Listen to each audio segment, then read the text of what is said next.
the final stretch of the campaign. When you're watching and seeing these final arguments from some of the campaigns, what stands out to you as maybe the winning message by former President Donald Trump? Yeah.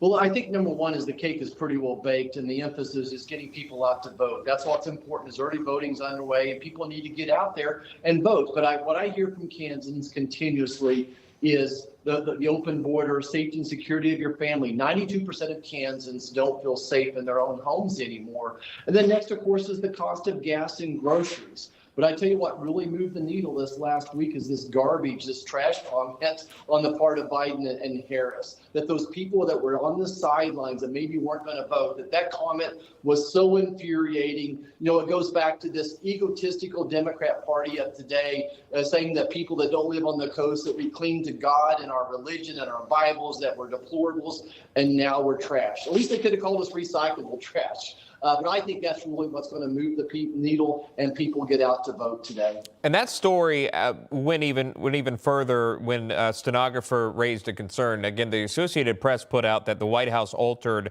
the record of Biden's garbage remarks despite the stenographer concerns. And now there's pushback related to the Presidential Records Act on this. So while you may thought this was a story for 24-hour news cycle, we're on to the next. It actually is not. And we've seen pushback on that. Is that concerning to you if indeed these transcripts were altered as reported by the Associated Press, sir?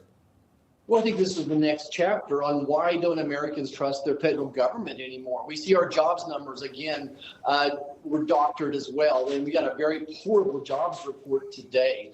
But at the end of the day, I think that people in the Midwest that we're concerned about our values being attacked, and lying and deceit is the opposite of the values that we were raised on. That we were raised on values like faith and family and country.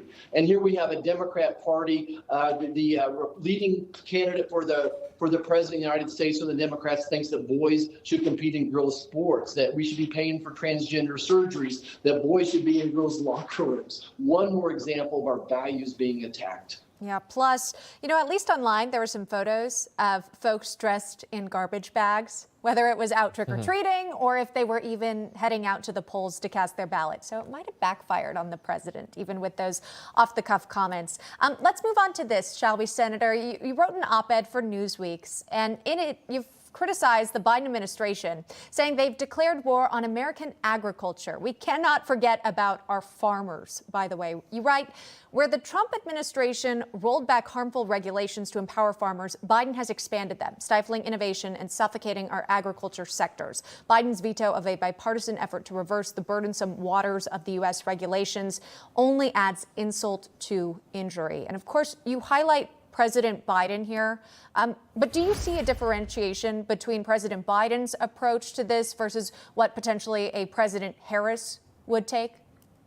Well, look, Kamala Harris is going to continue this same aggressive insults on American agriculture, American energy, and those are really the same thing. Look, Joe Biden and Kamala Harris gave us a record drop in net farmer income, a record drop in net farm income, and they just drowned us in regulations. That drop in income occurred because our energy costs went up, fuel and fertilizers, but interest rates just swamped our farmers as well. President Trump, on the other hand, we did great under him in the agriculture rule. He rolled back regulations. He gave us trade agreements. He gave us USMCA, South Korea, and Japan, all of which we're benefiting from right now. Kamala Harris has not done one trade agreement. She's not even tried to do a trade agreement. As I think of those Midwest states that are up for grabs, dairy is so important to them. Thanks to President Trump, our trade agreements have increased exports of milk products from $6 billion to $9 billion a year.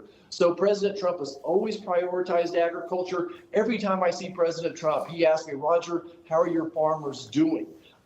He gave farmers $28 billion in that tariff money from China when they were manipulating markets as well. So President Trump has the back of American farmers and ranchers. Well, early voting, according to registration here in NBC News, has registered Republicans, 52% of them already voting early, compared to 34% of Democrats, so outpacing there in Kansas right now.